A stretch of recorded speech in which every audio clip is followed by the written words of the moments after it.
kasih suri tauladan yang baik untuk anak-anak kita. Kalau kita ingin anak-anak kita rajin sholat, maka anak-anak kita harus melihat orang tuanya rajin sholat. Kalau kita ingin anak-anak kita rajin membaca Al-Quran, dia harus melihat orang tuanya juga demikian. Kalau kita ingin anak-anak kita semangat bersedekah, maka kita harus tampakkan semangat sedekah kepada anak-anak kita. Inilah yang menjadikan anak-anak kita itu punya semangat untuk melakukan kebaikan-kebaikan. Di antara caranya adalah dengan cara ini, suri tauladan. Makanya inilah hikmahnya ya Allah Subhanahu wa taala menjadikan Nabi kita Muhammad sallallahu alaihi wasallam sebagai manusia yang paling tinggi akhlaknya. Wa innaka la'ala khuluqin 'azim. Sesungguhnya engkau wahai Muhammad benar-benar berada di atas akhlak yang sangat agung. Di antara tujuannya adalah agar umatnya punya semangat untuk meniru nabinya sallallahu alaihi wasallam yang memerintahkan mereka untuk berakhlak mulia. Kita juga demikian terhadap anak-anak kita. Kalau kita ingin anak-anak kita menjadi mulia, jadikan diri kita menjadi mulia. Jangan hanya ingin anaknya saleh, tapi kitanya tidak mau menjadi saleh. Kitanya malah melalaikan diri sendiri. Jangan ingin anak pergi ke masjid kalau orang tuanya malas ke masjid. Jangan ingin anaknya tidak merokok kalau orang tuanya merokok. Jangan ingin anaknya rajin ke majelis-majelis ilmu kalau orang tuanya malas-malesan. Ya. Beri suri tauladan yang baik kepada anak-anak kita. Yang ketiga, yang bisa menjadikan anak kita investasi akhirat yang istimewa adalah mencarikan mereka lingkungan yang baik. Mencarikan mereka lingkungan yang baik. Karena anak akan sangat dipengaruhi oleh lingkungannya.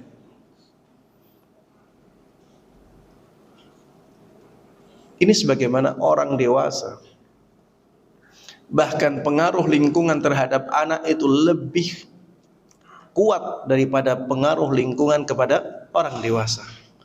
Kepada orang dewasa saja, Rasulullah sallallahu alaihi wasallam mengatakan, "Ar-rajulu ala dini khalilih.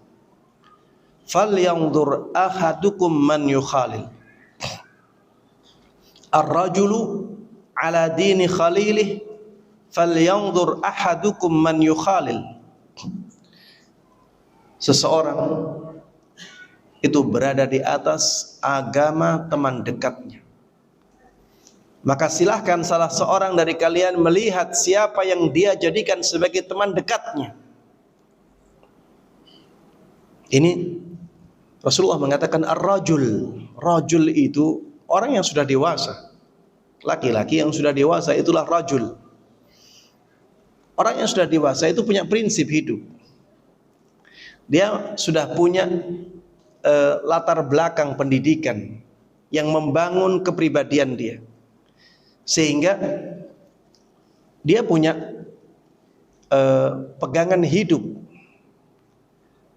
Yang sudah punya pegangan hidup saja itu akan sangat dipengaruhi oleh teman dekatnya. Bagaimana dengan anak yang masih kosong? Anak yang masih belum punya latar belakang pendidikan tentunya akan lebih mudah dipengaruhi oleh lingkungannya. Makanya carikan lingkungan yang baik untuk anak-anak kita. Dan di zaman ini jamaah sekalian rahimani rahimakumullah, ada lingkungan maya, ada lingkungan nyata. Lingkungan maya ini yang sangat berbahaya dan banyak diabaikan oleh orang-orang tua. Lingkungan nyata bisa dirasakan, bisa dilihat. dia kasat mata. Tapi lingkungan maya ini, ya banyak orang yang menyerah dengannya. Anaknya rewel dikasih HP, biar nggak rewel. Akhirnya berselancar di HP-nya, ya kemanapun dia kehendaki, tanpa kontrol dari orang tua. Ini membahayakan. Bisa saja seseorang sudah berusaha memilihkan lingkungan nyatanya dengan baik, tapi lingkungan mayanya dia tidak bisa membendungnya. Kita jangan sampai demikian. Kita harus membatasi anak kita dari lingkungan mayanya. Batasi. Kalau kita ya ingin baik ya, maka kita harus berkorban. Memang berat ya.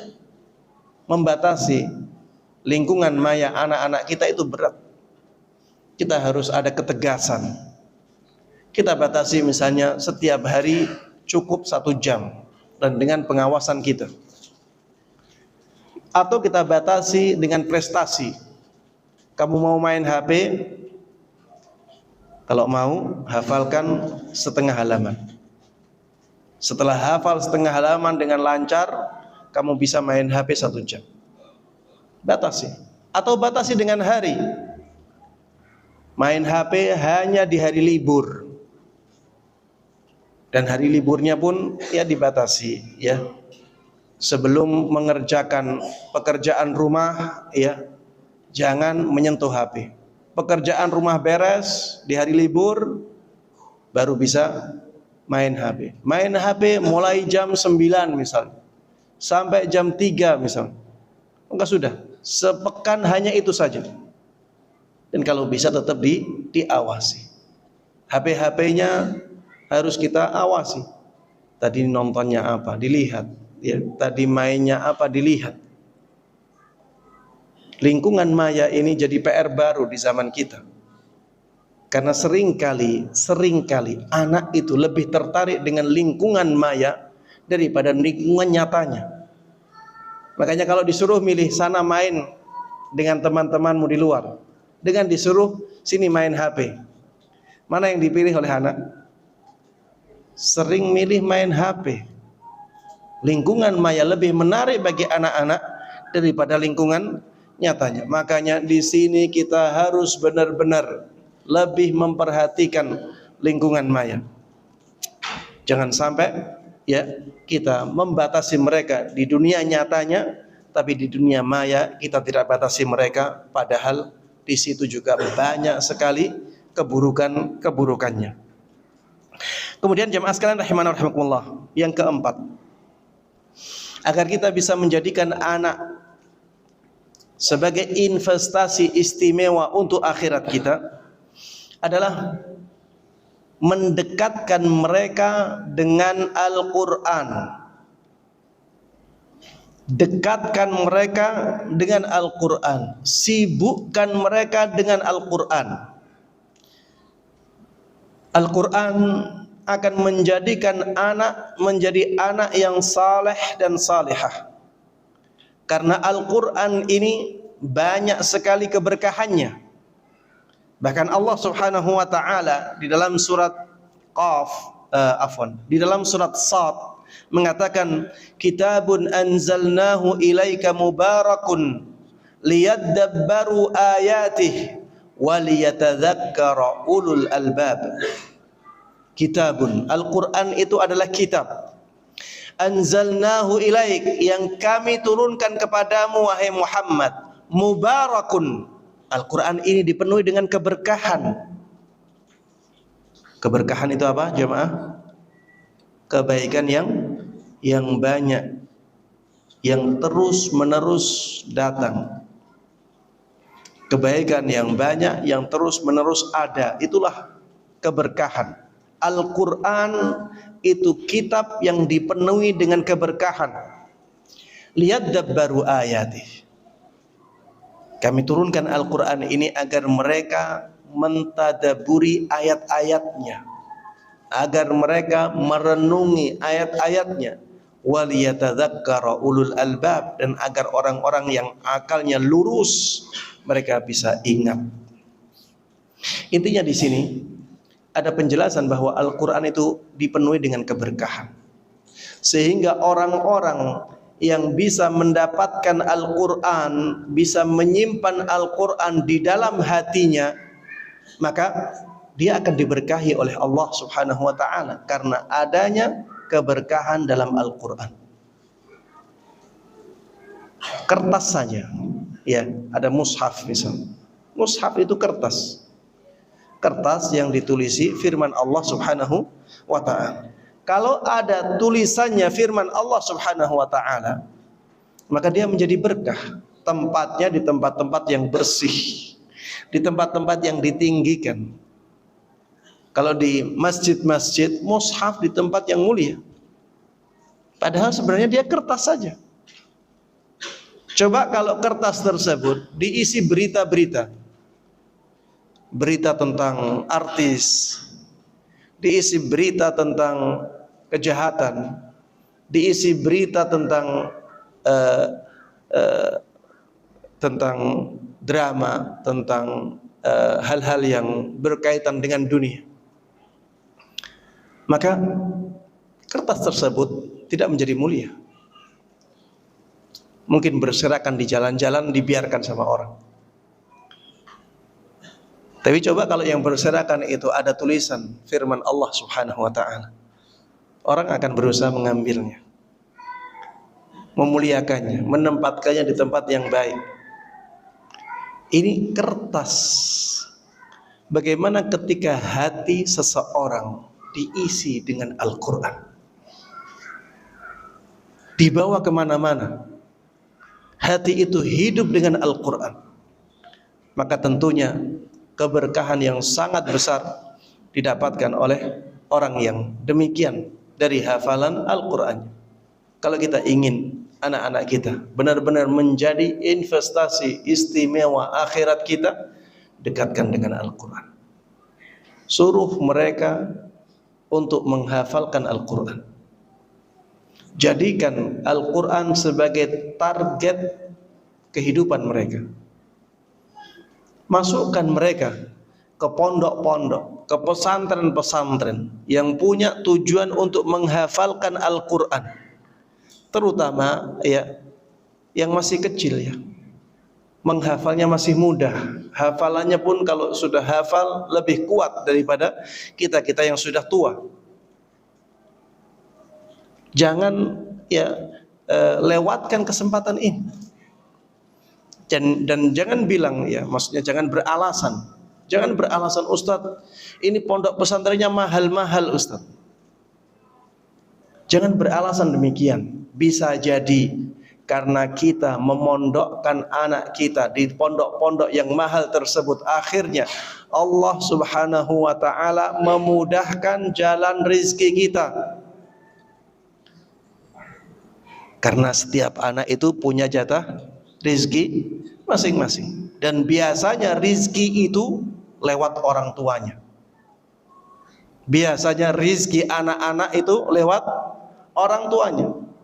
Kalau memang anak tersebut, ya, punya jatah rizki yang mencukupi dia, maka ketika anaknya dimasukkan ke pondok, maka otomatis Allah Subhanahu wa ta'ala akan memudahkan orang tuanya mendapatkan rizki agar dia bisa mencukupi kebutuhan anak-anaknya. Dan ini banyak, ya, banyak dibuktikan oleh orang-orang yang memondokkan anak-anaknya. Yang punya pondok tahu hal ini. Seringkali mereka dapat rizkinya ketika waktu pembayaran SPP. Sudah dekat waktu pembayaran SPP, ada saja rizki yang Allah berikan. Itu bukti, ya, bahwa memang ini rizki anak itu, tapi lewat orang tuanya. Makanya jangan sampai kita beralasan pondok-pondok ini mahal. Enggak, memang mahal itu memang karena kualitas. Kalau tidak mahal, terus siapa yang akan berkorban untuk membiayai pendidikan anak-anak ini? Biasanya pondok-pondok itu tidak ada bantuan, ya, dari pemerintah, mereka swasta, ya, sehingga mereka harus menghidupi, ya, pendidikan itu dengan sendiri, dengan mandiri. Dan kalau misalnya pendidikan biayanya terlalu murah, akhirnya mereka tidak bisa memilih guru-guru yang bagus. Akhirnya kualitasnya juga akan terpengaruh.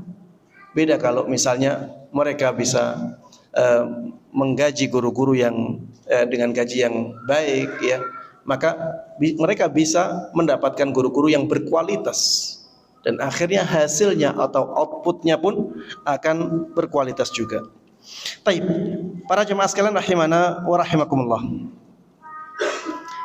Yang kelima yang bisa kita lakukan agar anak menjadi investasi akhirat kita adalah memberikan kasih sayang kepada anak.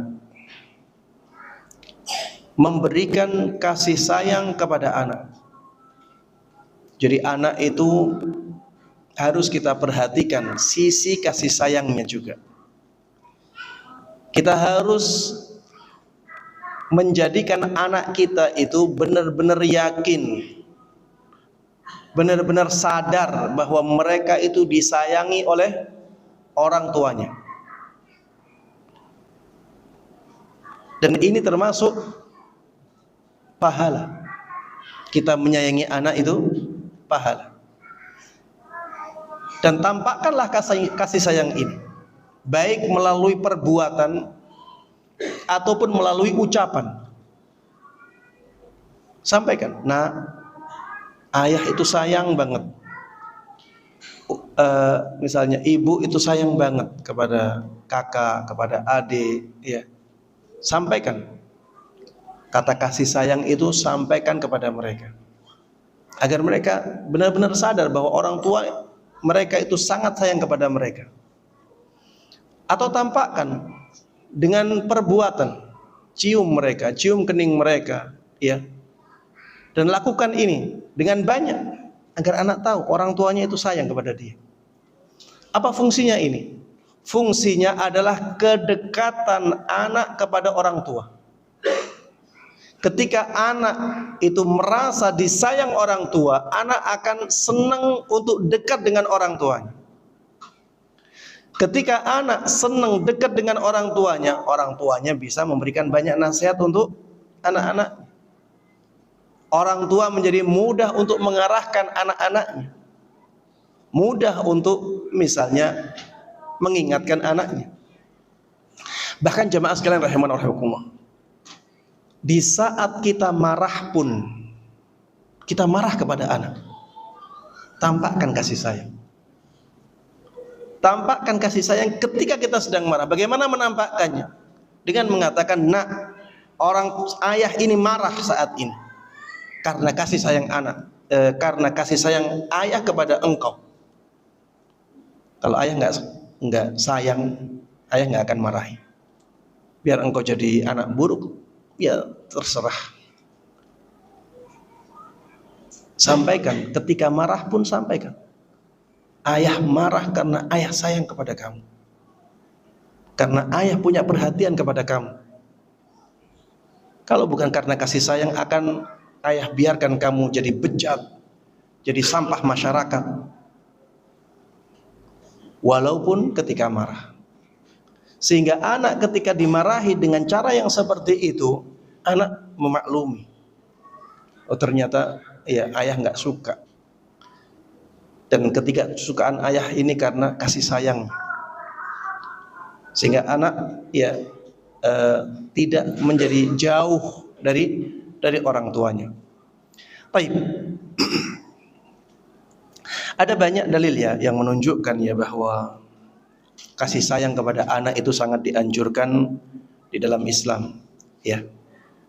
Ada hadis dari sahabat Abu Hurairah radhiyallahu anhu bahwa suatu ketika Rasulullah sallallahu alaihi wasallam mencium Hasan, putranya Ali. Jadi ini cucunya Rasulullah sallallahu alaihi wasallam. Ketika itu ada di sisi beliau sahabat yang namanya Al-Aqra' ibn Habis At-Tamimi. Jadi Rasulullah sedang mencium anaknya, mengecup ya. Qabbala itu ngecup dengan bibir. Anaknya dikecup. Di samping Rasulullah sallallahu alaihi wasallam ada Al-Aqra' ibn Habis At-Tamimi, sedang duduk. Maka ketika melihat Rasulullah sallallahu alaihi wasallam mengecup anaknya, Al-Aqra' ini mengatakan, "Inna li 'asharatan minal walad, ma qabbaltu minhum ahadan."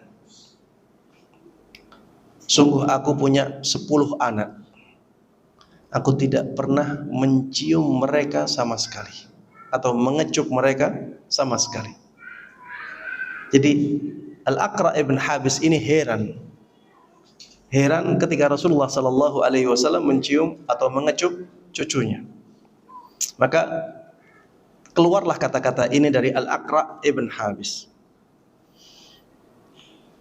Ketika mendengar perkataan ini, maka Rasulullah sallallahu alaihi wasallam melihat kepada Al-Aqra' ibn Habis, kemudian mengatakan, "Man la yarham la yurham."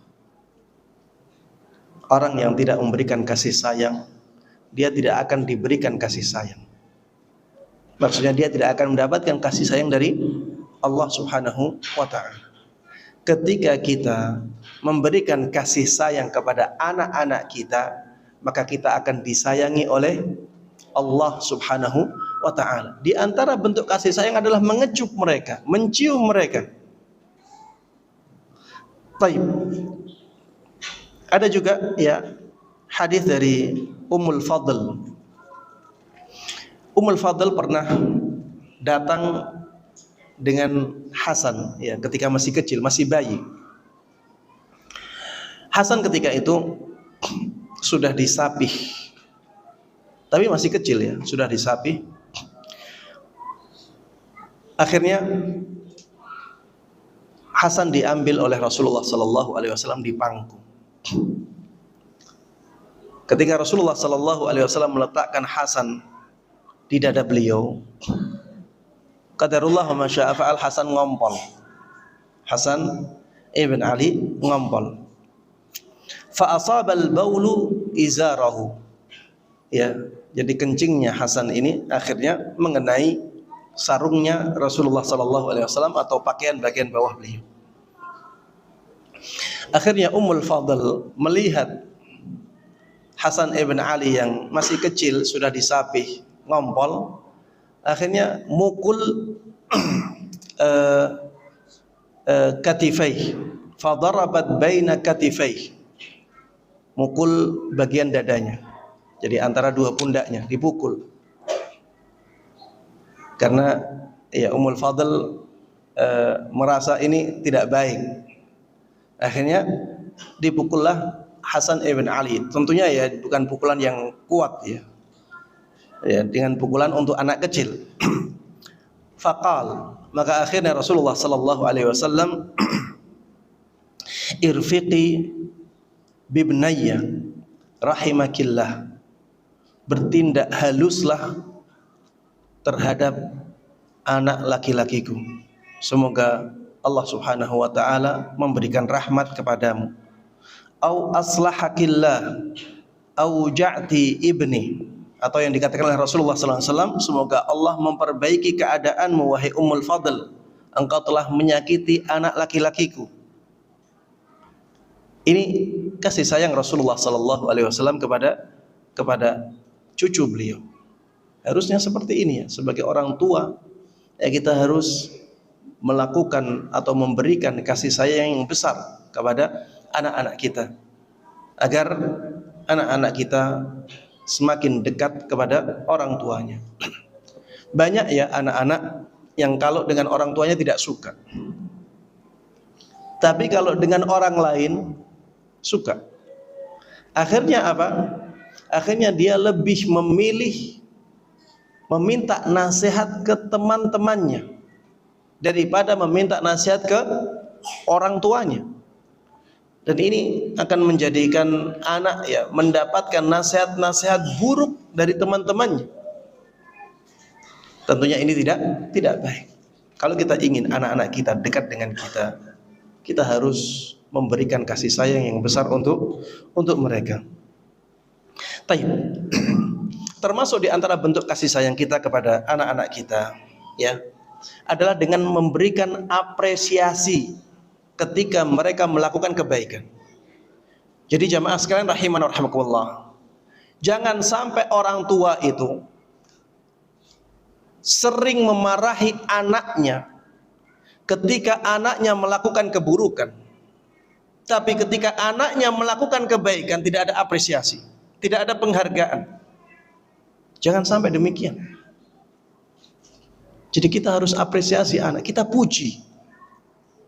Subhanallah ya, di antara pelajaran yang ana sering dapatkan ketika ana berada di Madinah, di keluarga ya syekh-syekh, bagaimana muamalah mereka ya, bagaimana mereka bersikap kepada anak-anak.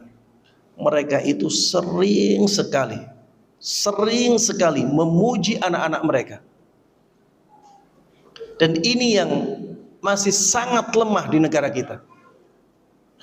Padahal pujian-pujian kebaikan itu akan sangat berpengaruh baik kepada anak-anak kita. Anak yang dipuji terus oleh orang tuanya, dia punya rasa percaya diri yang lebih besar. Ketika anak punya rasa diri yang percaya diri yang besar, anak itu akan bisa mengembangkan potensi pada dirinya. Dia lebih bebas karena dia merasa percaya diri. Anak-anak Indonesia yang anak temui di Universitas Islam Madinah ya, seringkali di mereka tidak punya rasa percaya diri. Di sisi lain ya, anak-anak dari negara lain banyak dari mereka yang punya rasa percaya diri yang besar. Padahal dari sisi kemampuan bisa jadi orang-orang Indonesia di sana lebih pintar. Tapi karena tidak punya kepedean yang besar, akhirnya potensi mereka seperti tidak terlihat, seperti terkubur. Dan termasuk di antara yang menjadikan anak-anak kita punya rasa percaya diri yang besar adalah dengan pujian-pujian. Apresiasi mereka dengan pujian-pujian. Saya sering ya bertamu ke tempat syekh. Seringkali yang menghidangkan makanan itu anaknya. Jadi anaknya diperintahkan untuk menghidangkan makanan, menghidangkan minuman. Kemudian anak itu ketika menghidangkan makanan, ketika menghidangkan minuman dipuji-puji. Bahkan panggilannya pun panggilan ya batal. Ya batal itu wahai seorang pemberani, wahai seorang pahlawan. Dengan panggilan-panggilan yang menjadikan mereka punya rasa percaya diri. Kalau ada tamu, mereka tidak disuruh keluar, enggak, disuruh duduk. Duduk bersama tamu. Beda dengan adat ya, kebiasaan orang-orang di negara kita ya, atau di masyarakat kita.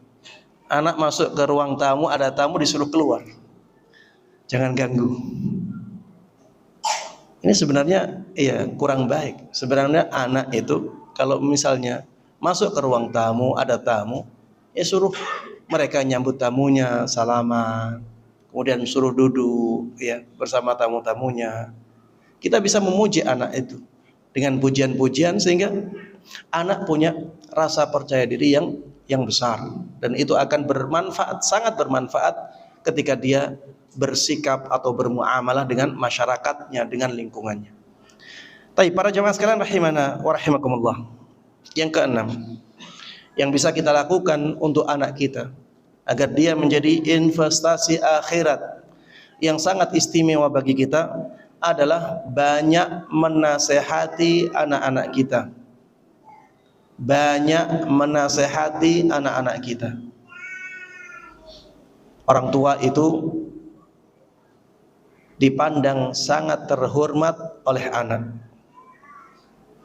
Maka harus kita manfaatkan keadaan ini untuk menyampaikan pesan-pesan kebaikan.